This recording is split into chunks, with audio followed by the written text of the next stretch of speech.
Neil Youn au ukulélé devant son lama et ses poules. Neil Youn poursuit ses firzi de session depuis le début du confinement. La semaine dernière, sortait la 4e édition, à voir ici. La première firzi de session est à voir ici, la seconde ici et la 3e ici. Mais revenons à cette nouvelle séance autour du titre Omegron. Cet album a été enregistré entre juin 1974 et janvier 1975, avec un groupe de studio composé de Levon Helm, Ben Kess, Carl Teimel, Tim Drummond, Stan Zelest et Robbie Robertson. Emmylou Harris y avait fait aussi une apparition. Comme annoncé à la fin de l'année dernière, Neil Youn va enfin donner à ses fans l'occasion de découvrir cet album inédit de 1975 Omegron. L'album va être publié 46 ans après avoir été enregistré.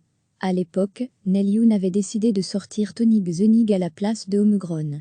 Et cette sortie de 12 titres est confirmée à présent pour le 19 juin, avec déjà un premier titre à écouter ici. Omegron sera à disposition sur toutes les plateformes et les précommandes sont désormais possibles. La version à domicile nous est proposée cette fois sous l'intitulé Barnyard Edition à voir ici.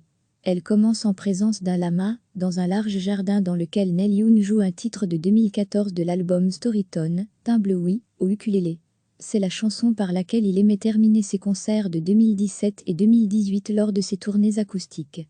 Place ensuite au morceau Omegron, qu'il joue au milieu de ses poules, puis à ce qui pourrait être une version instrumentale de Speaking Out de Tonic the Nig, et enfin Harvest, plage principale de son LP de 1972. Il enchaîne alors Allman, puis une version acoustique rare de Everybody Knotty in Our. Il termine la session avec un Epic War of Man de Harvest Moon, qu'il chante dans l'embrasure de la porte de sa grange, alors que le soleil se couche. Neil Youn se prépare aussi à sortir un autre album d'archives, Road of Plenty. Il s'agit d'une compilation de titres sur lesquels il avait travaillé, avec son groupe Crazy Horse en 1986, et également la performance d'un show télévisé au Saturday Night Live en 1989, avec une formation qu'il avait réunie pour l'occasion. Cette sortie est prévue pour 2021. Neil Youn poursuit ses firzi de session depuis le début du confinement. La semaine dernière, sortait la 4e édition, à voir ici. La première firzi de session est à voir ici, la seconde ici et la 3e ici. Mais revenons à cette nouvelle séance autour du titre Omegron. Cet album a été enregistré entre juin 1974 et janvier 1975, avec un groupe de studio composé de Levon Helm, Ben Kess, Carl Teimel, Tim Drummond, Stan Zelest et Robbie Robertson.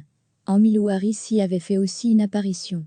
Comme annoncé à la fin de l'année dernière, Neil Youn va enfin donner à ses fans l'occasion de découvrir cet album inédit de 1975 Omegron. L'album va être publié 46 ans après avoir été enregistré.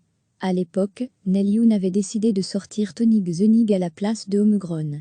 Et cette sortie de 12 titres est confirmée à présent pour le 19 juin, avec déjà un premier titre à écouter ici. Omegron sera à disposition sur toutes les plateformes et les précommandes sont désormais possibles. La version à domicile nous est proposée cette fois sous l'intitulé Barnyard Edition à voir ici. Elle commence en présence d'un lama, dans un large jardin dans lequel Neil Youn joue un titre de 2014 de l'album Storytone, Timbleweed, au ukulélé. C'est la chanson par laquelle il aimait terminer ses concerts de 2017 et 2018 lors de ses tournées acoustiques. Place ensuite au morceau Omegron, qu'il joue au milieu de ses poules, puis à ce qui pourrait être une version instrumentale de Speaking Out de Tonic the Nig, et enfin Harvest, plage principale de son LP de 1972. Il enchaîne alors Allman, puis une version acoustique rare de Everybody Knotty in Our. Il termine la session avec un Epic War of Man de Harvest Moon, qu'il chante dans l'embrasure de la porte de sa grange, alors que le soleil se couche. Neil Youn se prépare aussi à sortir un autre album d'archives, Road of Plenty. Il s'agit d'une compilation de titres sur lesquels il avait travaillé, avec son groupe Crazy Horse en 1986, et également la performance d'un show télévisé au Saturday Night Live en 1989, avec une formation qu'il avait réunie pour l'occasion. Cette sortie est prévue pour 2021.